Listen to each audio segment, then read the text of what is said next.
Hello? Oh, I'm here. Sorry Is this about that. Danny? Yeah, sorry about that. Hey, no Technology. problem. No problem. No problem. Everything set up right? Yeah, everything's fine now. I just wasn't sure Beautiful. it was going through, so I just want to make sure we didn't have. Yeah, just be careful with this storm. Just make sure everything's safe. Holy cow! Yeah. Yeah, I'm getting thunder strikes right now, like the last 2 minutes. Yeah, it was a roughie last night, and it's going to be on all day. So just be careful if you go out or do anything. Oh yeah, I'm staying inside. I'm just. Me too. I'm even, it's just watching the storm from my deck. But yeah, shoot away. Anything you want to ask, Danny, just be my guest, and I'll answer them 100%. Confident and honest. You can ask. You can go anywhere. There's nothing that I've given interviews before and radio interviews when this thing first happened. And one thing that the reporters kind of like about me is there's no hesitation to my answer. I don't have to think of an answer. I'm just going to tell you straight. And again, be my guest. You can go in any direction that you feel you want to go. No, I appreciate that. All right, you got it, Danny. Thanks for calling. Yeah. So for the first thing is, discuss kind of like what's happened, I guess, most recently. I just talked to her this morning. Me and Dina, we are talking. The lines of communication are open. She still has feelings for me. Obviously, I pumped the brakes a little bit after those pictures were exposed. I wasn't happy about that. I've got pictures of her. I would never in a million years, ever think of, showing anybody those photos. They were for my eyes only. I thought my pictures, we were texting and all the things, that people do, in these long distance relationships. And I never thought that she was going to do that. She got busted, she got busted doing it, and she gave me 1,000,001 deflection. And the last deflection, even though she admitted she did it on emails, my phone got, everybody's excuse is always the phone got hacked. Well, no, not all, her phone didn't get hacked. She felt bad. I don't know why she did it. I really do think that she did it and then really felt bad about it. Like she knew that was a deal breaker in any kind of relationship that we might have together when I get back to Long Island, because she knows I'm moving home and she wants to be a part of my life when I move home. And she knew that, what she had done with the photos of me, obviously could be or would be a deal breaker. Yeah. And so I don't know. I guess it's kind of a delicate thing too, because it is. Sometimes people can act because emotions run high, obviously, and especially in relationships. And well, what happened, and I'll be completely frank about what happened. We came, Page 6 wrote an article about me and her, how she was going to get healthy, and I was going to hire her a trainer, a friend of mine who I know out on Long Island, and she wanted to get really healthy because I was really behind that with her. I wanted her to get 100% peak health. And then she came out with this article on Page 6 where we were quoted, and she said that, she was doing it because of Jesse, but also because she wanted to be a role model to all these women in the world. And I said, Dina, that's ridiculous. The reason why you're getting healthy is, A, I've been on your ass to get healthy for healthy reasons, not to be any inspiration to anybody, but to make her healthy, because she's been unhealthy for a number of years. And I couldn't be around somebody that would, partake in any kind of unhealthy behavior, especially as a girlfriend, fiance, wife. So she came out with that article, and I said, well, listen, I don't like that you told Page 6 that. You should have been honest and said, Jesse is the sole reason for me getting on this health kick, because he basically gave me an ultimatum: get healthy or I'm breaking up with you. I'm breaking up the friendship with you. And when that happened, I broke up the friendship with her. And then a day later, she exposed those pictures that I had sent her when we were, together, or at least working together and being friends and chemistry of romance. And I just didn't like that she would go that, even if someone broke up with me and I had pictures, I would never in a million years expose those pictures, even if I was upset that the girl broke up with me. I would never even think like that. In fact, when girls used to send me photos, I might look at them for a minute and then I'd delete them. I'd get rid of them. I wouldn't put them in a file. I wouldn't do anything stupid like that. Especially with the internet, where this is kind of a common, it happens to big celebrities, And so I was a little floored by it. And then when my mother found out about it, because Dina's very close to my mother, they talk all the time on the phone. Yeah, they have a really good relationship. And the thing is, with my mother, my 88-year-old mother finds out the naked picture. It didn't sit well with her, and that scared the heck out of Dina Lohan. She's like, uh-oh, I really messed up, Because I guess it was kind of the additional repercussions.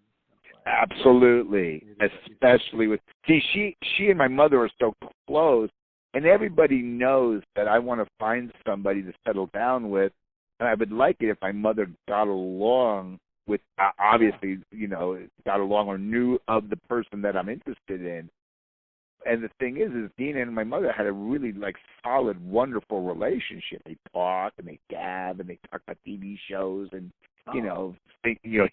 background. It really, my mother. I don't have any sisters. My mother always wanted a daughter, so it was very special. I mean, it was nice.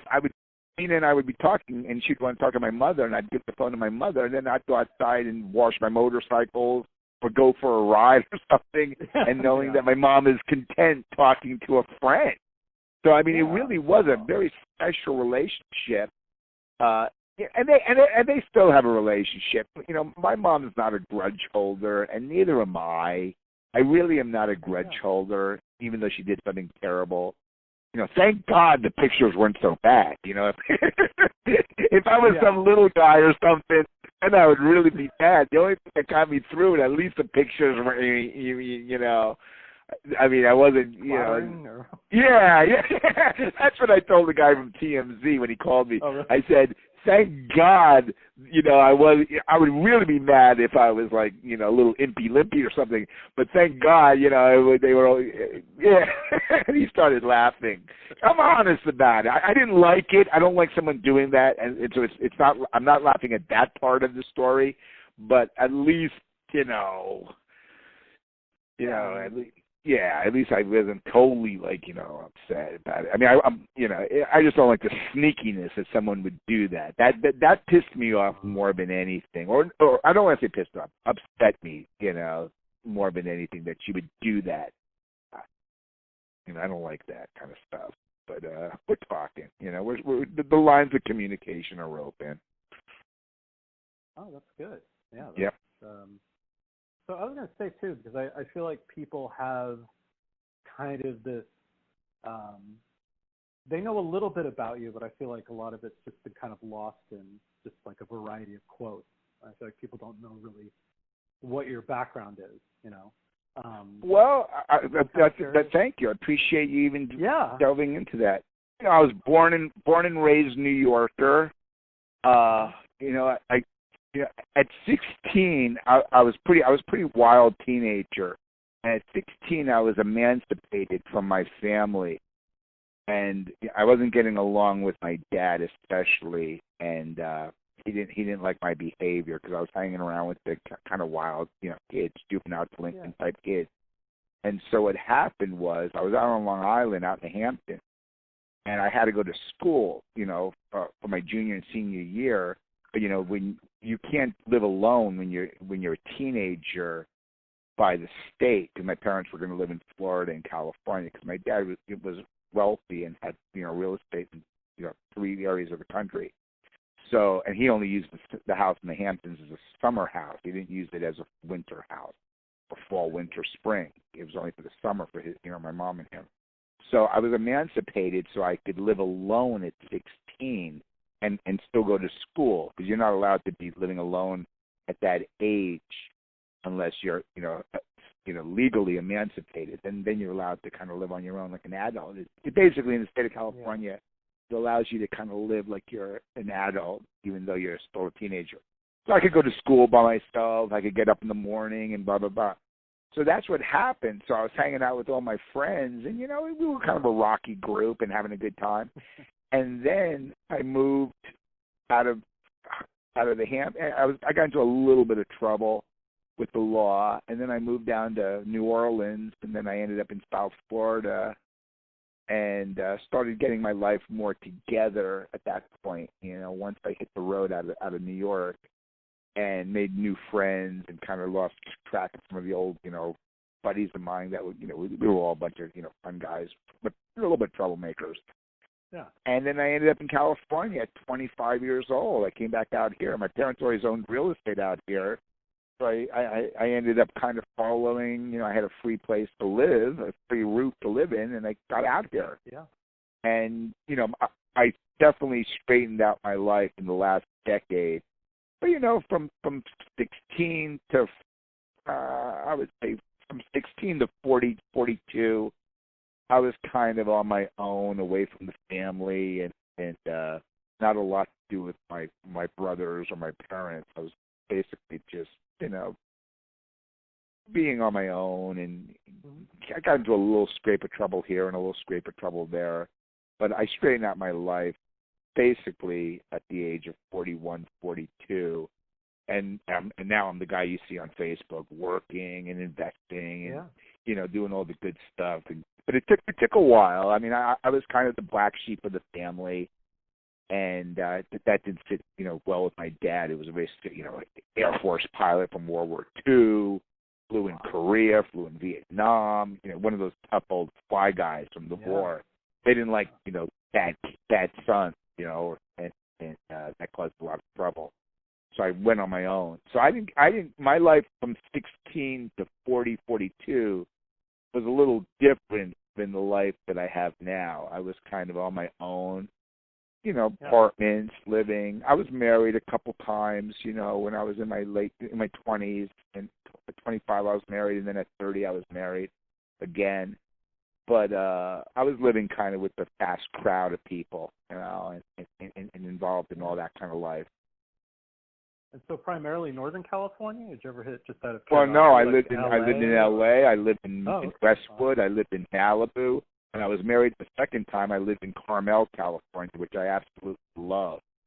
I love Carmel more than this area. I just love Carmel. Something about Carmel. I've been going to Carmel my whole life, and I just love it. But I did my time in LA too, and I was having fun. I look back on it now where I guess I thought I was having fun. I wish I was more like the way I am now compared to what I was, because I burned a lot of years, jerking around and, living, running around with the fast crowd of people, and, getting into trouble from here and, from time to time. And, my life was a little different. It was a little different from what you see now and how my life unfolded. Now my life is completely, I go to bed at 9, I'm up at 3 in the morning, I'm watching the stock market, I'm, totally on top of my game. But back then I was kind of playboying around, which pissed my dad off. Oh, I see. Yeah. He hated it. He hated it, when I was playboying. Yeah. So this is kind of interesting too. Is how did this begin? Like what drew you to Dina, and how did you reach out to her? What happened with me and Dina, we met on Facebook, and you remember, she's from Long Island. She lives there. She's not an LA woman. She lives on Long Island. She knows the Hamptons as well as I do. And the Hamptons were my home. That's when I was 16, on my own, having the time of my life, as a young kid, living like an adult. And Dina and I met on Facebook. And the first beginning, the years were just reminiscing about the 80s and 90s in the Hamptons. The clubs we went to, the beach clubs we went to, the restaurants. So we had this bond of the Hamptons in the same decades that I grew up there, because I was there from a young age until my mid-20s, or like 24 is when I left the Hamptons.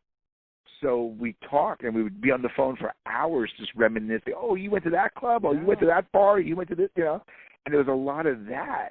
And then after a while, we started, we started having feelings for each other that were more than just reminiscing about, growing up in the same area.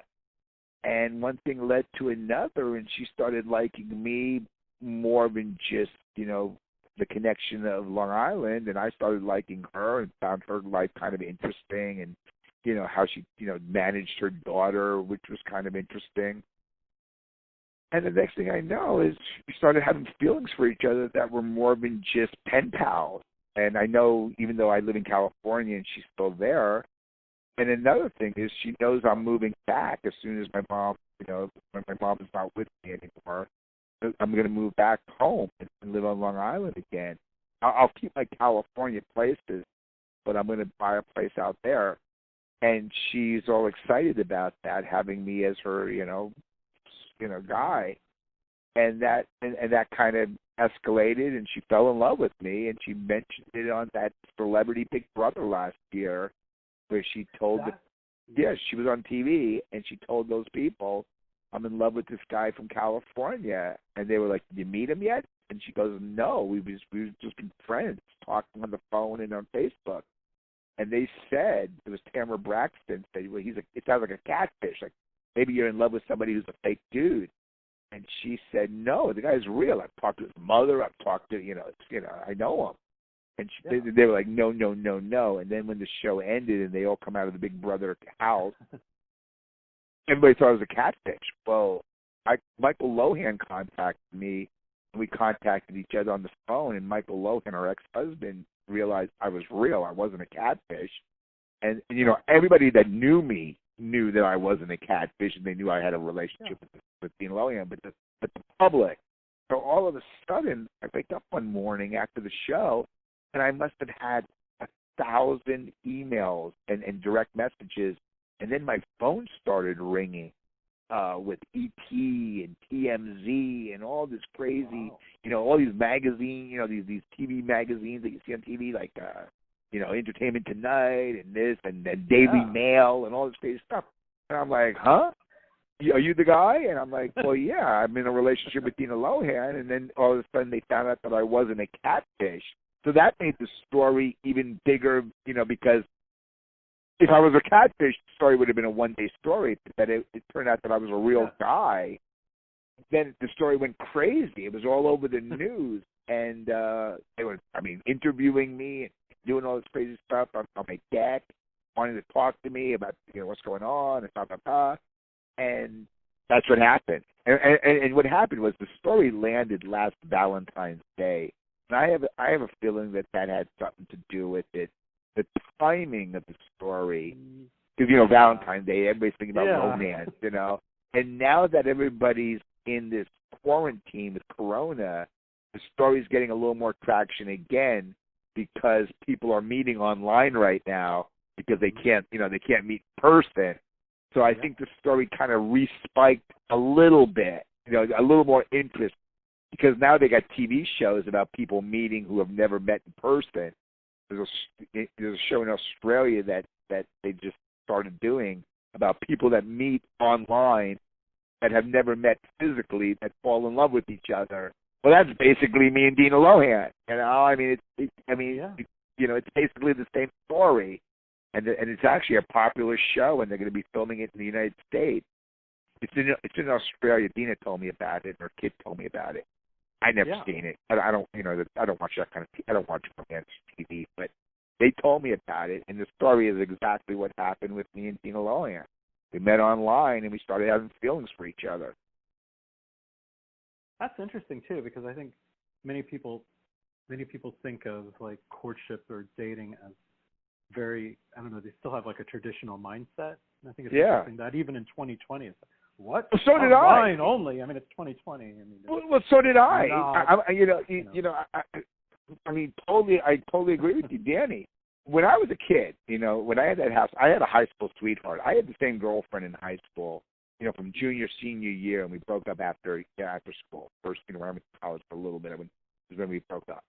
But the thing is I remember the days when you would go to a club with your friends, you'd meet girls, you and your friends, you'd meet girls and their friends, and you'd meet a girl and you'd spend the night and then blah blah blah, and traditional dating.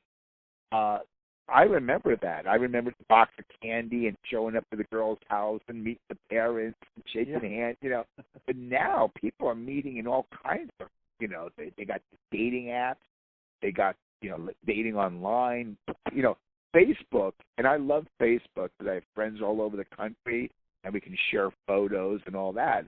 But even Facebook is kind of like a dating. It's almost a dating app. I know a lot of people that have met on Facebook and ended up dating in real life. I mean, it's kind of kooky the way that happens. I've actually met girls on Facebook before Dina, where I meet a girl on Facebook through a mutual friend, and then I'll be in Pete's Coffee in Mill Valley, and I'll be like, hey, I know you, Jesse, and then we'll sit down and have coffee together. Facebook is kind of like a social dating friend, fight. Well, now they also finally rolled out Facebook dating, which I think people. Yeah, I haven't checked that out yet. I haven't looked at that yet. Yeah. And I think and it also it works in the sense that you have mutual friends, and so it also absolutely, and they know you're safe too. Exactly. Yeah, to a degree, more. Oh, Danny. Yeah. Oh, definitely. I mean, I have a lot of friends. What happened with me is after this Dina story, I got all these friend requests because people were interested in the Lohan, not so much Dina, but Lindsay Lohan.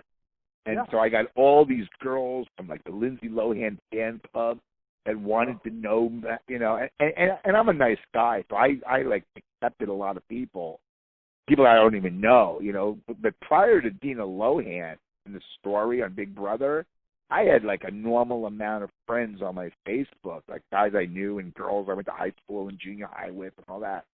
But when the Dina thing happened, I started getting all these people. Oh, I love Lindsay,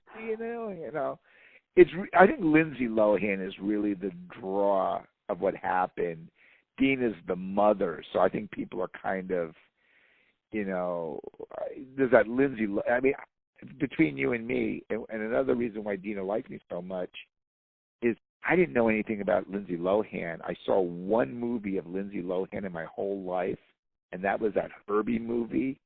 And I had seen that when I was Reloaded. Yeah, I was flying from JFK to SFO one night. It was a late night flight, and I'm flying, and they had that movie on. And I like cars, so I figured the Herbie would be a cool car show movie. And it was Lindsay Lohan. That was the only Lindsay Lohan movie I've ever seen to this day, from beginning to end. I've never seen Mean Girls, Parent Trap. No, I've never seen any of her films. I know who she is, obviously. I knew about her trouble, that she was kind of a bad girl. But the mother kind of liked that. When I would talk to her, the mother kind of asked me a few questions, like if I knew anything about her daughter. And I was just like, no, not really. And I told her what I just told you about that plane. I used to hang out with BB Buell, before Dina. I was hanging out in L.A. and I met some of these rocker chicks that were, and BB was Liv Tyler's mother, and she had the baby with Steven Tyler. Oh. Yeah, me and BB were kind of connected a little bit. Oh, and, Liv, yeah. A big fan, yeah. So I was with BB one night at the Roxy, which is up on Sunset, and BB was singing because she had a little band, and I met the daughter, Liv Tyler, and the thing is I saw Liv Tyler in an Aerosmith video, and so when I met her, I had no idea that she had done all these movies and that she was a pretty good actress. I said, I saw you in a video of Steven Tyler and Aerosmith, and they actually liked that. Some of these people that are in that film business, when you meet them, and if you really don't know much about them, I would think that they would be offended by it, but they weren't. They kind of liked that, and I'm a real straight shooter. So I was like, I've seen you in a video, with the Aerosmith, but I've never seen any of your movies or anything. And I was just being straight because I thought if she asked me like about a movie, I'd be like stupid if I BS her. So I said, I've never seen you in anything. I'm sorry. And I thought she was going to be a little bit snarky. She wasn't. She was actually, oh, okay, and We were all hanging out it was actually the top of the Rocks, which is their private club above the Roxy. Yeah. And it was kind of fun, but I was just being, and I was talking to the bartender, and when Liv came in with her girlfriend, and it was just very, very matter of fact. I was just being straight, and I think Dina kind of liked that too, that I didn't know much about her daughter. I think that's kind of like a breath of fresh air, because Dina tells me all the time that a lot of people are friends with her because of her daughter. You know what I'm saying? It's kind of like, yeah. Yeah, and that's kind of sad. I wouldn't want if I had a famous brother, I wouldn't want someone to be friends with me because they want to get to know my brother. That would kind of be a little bit hurtful. I guess some of these people deal with that sometimes, Yeah, and I mean, on a kind of another side of things, it kind of reminds me of with Sean Lennon, and Julian. And it's like they could never escape that. Oh, you're John Lennon's son. Not that I'm Julian Lennon, but oh my God, you're John Lennon's son. Absolutely. It's kind of hard to. Absolutely. Get out from under that, I actually met Julian Lennon when my brother in L.A. got married. He was married a long time ago. They had this wedding party at this fancy restaurant in Pacific Palisades. They had rented out the restaurant, and I was down there with my parents and all that. And they had a piano. They had a little a little area where they had a guitar and piano stage. And Julian Lennon happened to be in Pacific Palisades, and he walked into this private party. And my brother's a guitar player too, and Julian Lennon started playing, and he's actually a pretty good musician, and he can play the guitar. And it was like all of a sudden, Julian, he basically just popped his head in. He didn't know there was a party going on, and he picked up the guitar, and there was a little amp, a Fender amp next to his seat, and he belted out a couple songs, and it was kind of cool, I mean, wow. Yeah. This was a long time ago. I mean, I was a kid. I was about, I don't know, I was young when my brother got married. But it was Julian Lennon, and he kind of looks like John Lennon. He has that same kind of Lennon face, the long face, and it was kind of cool. I remember that a long time ago. But yeah, I exactly what you're saying. I totally understand what you're saying, and agree with that. Absolutely. But I think too, also there are some stars that have more of the spotlight as well. So I think too that she's been in the media and people know her story as well. So, between you and me, and even though I don't think I really don't see what Lindsay Lohan is doing anymore. I mean, I know that 10 years ago, 15 years ago, I'm gonna be really just completely on the line. When this story landed last year, I couldn't believe it because I didn't think the Lohans had any real name in the press or in the game. I thought the Lohans were basically I never thought that the story was gonna explode like it did when she walked out of Big Brother. I was telling my friends, this is ridiculous. I could see if you were going out with a Lady Gaga or someone like a big thing. I couldn't believe when the press was writing about this and writing about me and asking me. I was like, the Lohans, I guess they're still something in the press's eye. I believe from what I've seen that Lindsay's working on her a music career. She is.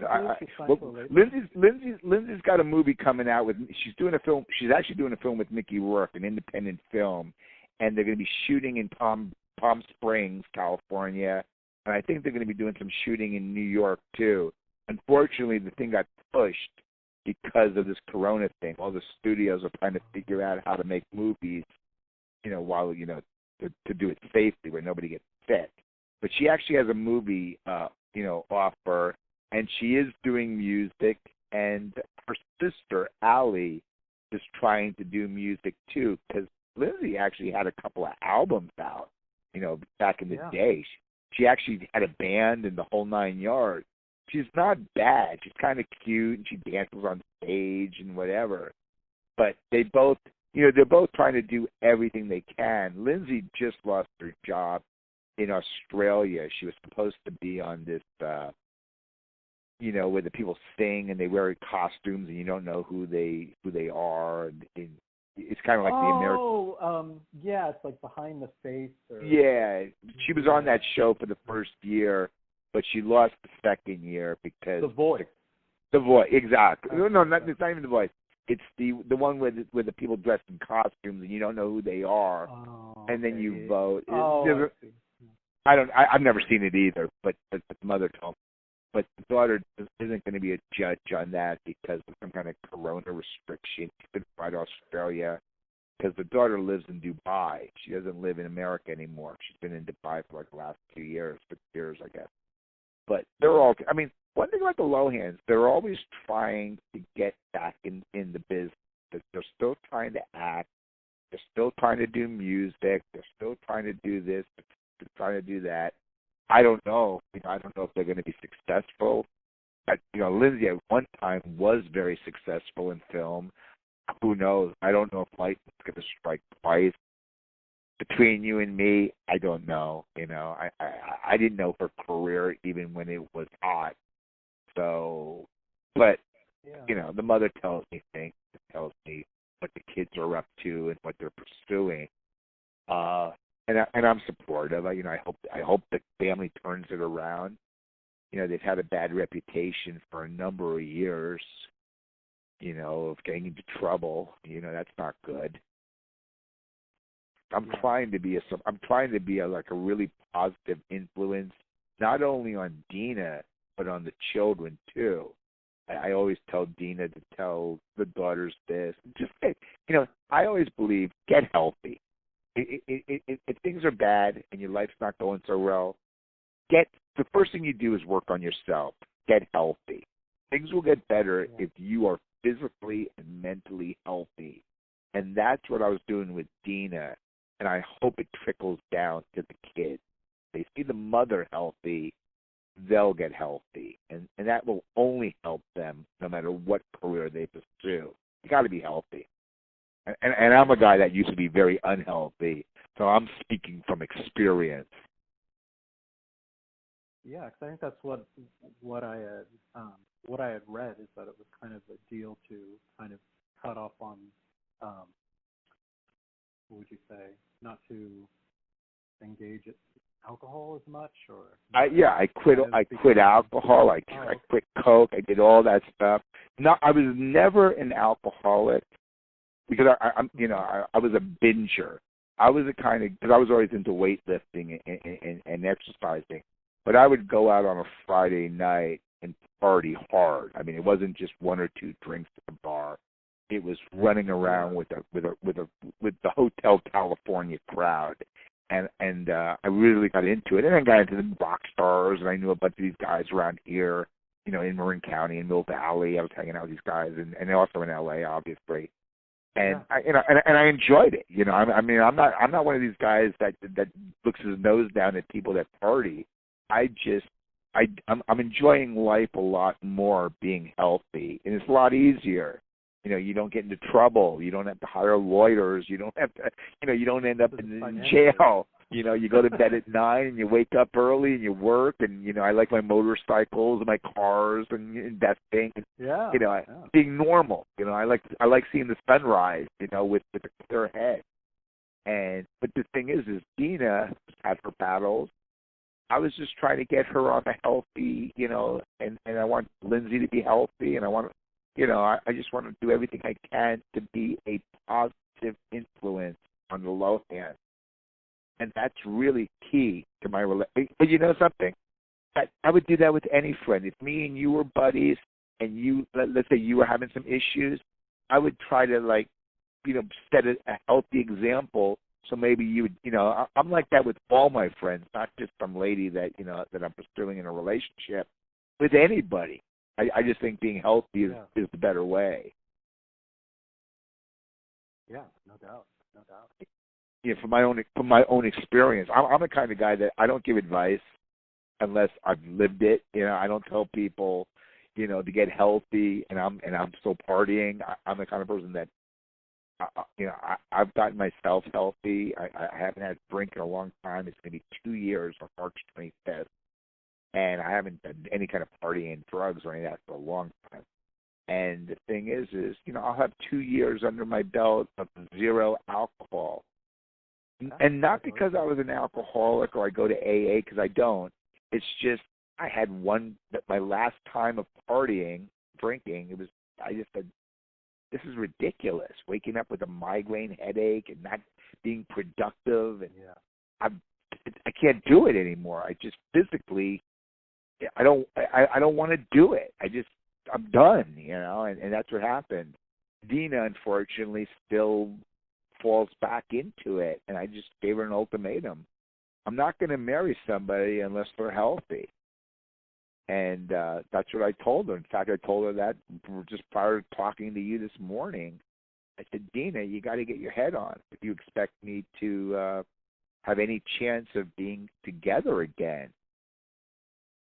And that's what she's doing. She's trying to get healthy. Yeah, and it's good if you can have a partner where there's a support system and it's mutual.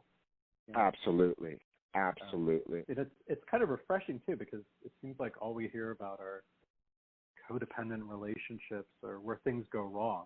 We don't seem like we hear as much about positive, especially when it involves absolutely. And you know something, Danny. I'm not even telling you that you have to be, a teetotaler to be in my life. I'm not, I'm not saying that the person can't have a glass of wine or a glass of champagne or even a margarita when they're down at the Mexican restaurant, whatever. I'm not even saying that in my life. I'm just saying I don't want somebody who's like those housewives of New York that are falling off their chairs and ending up sleeping in a bush. I don't want someone sloppy drunk around me. And maybe I'm being a little bit, on my own, the way I was. I was a binge drinker, meaning I would go 3 or 4 months without drinking. And I'd be lifting weights. I have a home gym in my house, my basement, and I'd be all running. I'd run 6 miles a day. I used to love running on the bike path in Deveron, the Blackie's pasture and back. I actually timed it in my car. It was 3.5 miles there and 3.5 miles back, and I was running it like Rocky. I mean, there wasn't any stopping. I was really getting into it. And the thing is then I would go out and have a drink. I couldn't just have one drink. One drink would turn into 6 or 7 drinks. And then I would drink a little bit, and then I would stop for another 2 or 3 months. Then so even though technically I think they call a binge drinker possibly in the alcohol family, I was never a guy that was drinking every day or waking up with the shakes or none of that. And thank God, because even though I'm 55 years old, I still have a youthful appearance. I have friends that continue to party, and when we get together, they look like they could be my father. I mean, they really look old. I'm not. I think it's because I wasn't a prolonged drinker or a partier. Even when I partied, I did coke or pot or whatever I was doing. I didn't do it every day. I would do it once in a while. I think that kind of helps a little bit. I think the people that do it every day are the ones that it really shows in their face after a decade or 2 or 3. I never did it.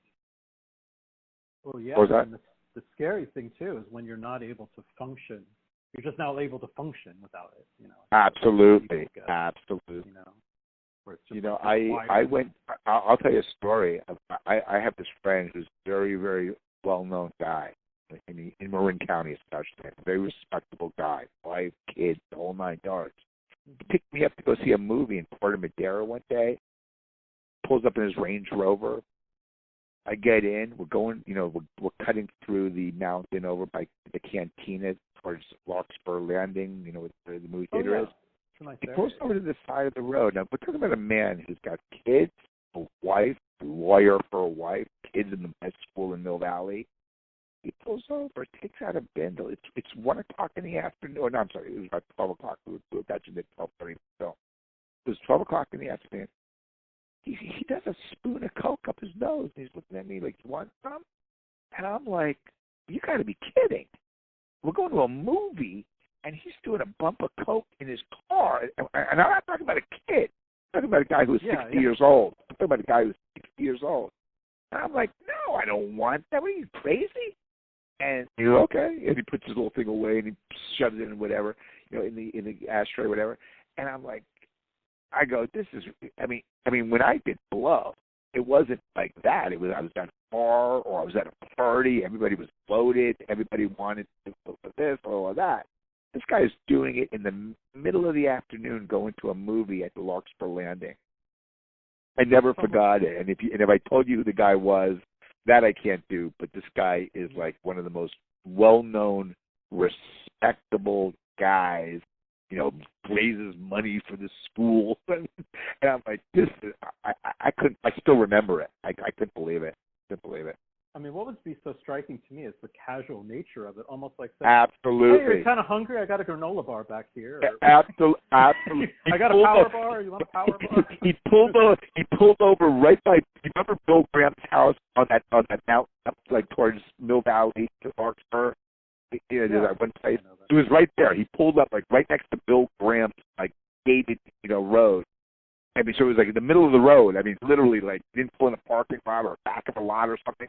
And he just did it so casually, like lighting up a cigarette or something. I mean, it was ridiculous. And when I couldn't believe it. I was like, to get to the movie, he's acting all jittery during the film. I can't remember what film we were watching, but I'm sitting next to him and he's like, acting all, how people get when they do that stuff. And oh man, it's just wow. That was a while ago. But one thing is true about if you give up partying, you got to give up the friends that it's very hard for me. Obviously now no one's going out together, but it is kind of true that you have to give up. You have to have a new friend group. You can still see your friends, and you can still have a cup of coffee at Pete's and whatever, Starbucks, or whatever you want to do. But you can't really hang around those people. And the funny thing that people don't tell you, they don't want to hang out with you either, because when you're straight and they're not straight people don't want to hang out with unstraight people, and unstraight people don't want to hang out with straight people. So it's not just, there's a little bit of, yin and yang about it. So I see my friends that still do that, and they all know I'm healthy, and they kind of like they still love me, and we still love each other, but there is definitely a wall between us. Well, and the thing is too is I think when you have hobbies as well, motorcycles and things like that. Cooking, I do that too. The stock market, investing, absolutely. That's key to it. Wow. Well, I'm glad we got in touch today too. Yeah, me too. Talking with you is like talking to a friend. I mean, it's very. I want you to know you're very. I mean that. I mean, talking to you is very casual and very easygoing. I really appreciate that. Thank you very much. Do you have any questions? No, I think you really.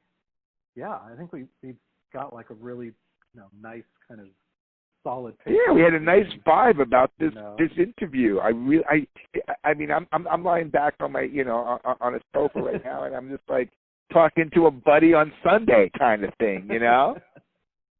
No, that's really nice. You have a nice way of conversing. Oh, thank you. I appreciate that. Absolutely. Yeah, and this will be exciting. I'll let you know. You let me know, and if you have any follow-up questions or anything you need, you just let me know, and I'm there. I'll call you, or you call me, whatever you want to do. If you have any questions, or if anything pops in your mind that you want to ask or whatever, let me know. I'm there for you. Great. Thanks so much, Jesse, for taking. Thank you very much, and be safe today. I mean, the storm's going to roll in again about 4:00. Just be a little careful driving. Okay? All right. Yeah, I'm going to hunker down. Thanks, Danny. And listen, you have a great Sunday. Thank you. You too, Jesse. Absolutely. I'll talk to you. Okay. Take care.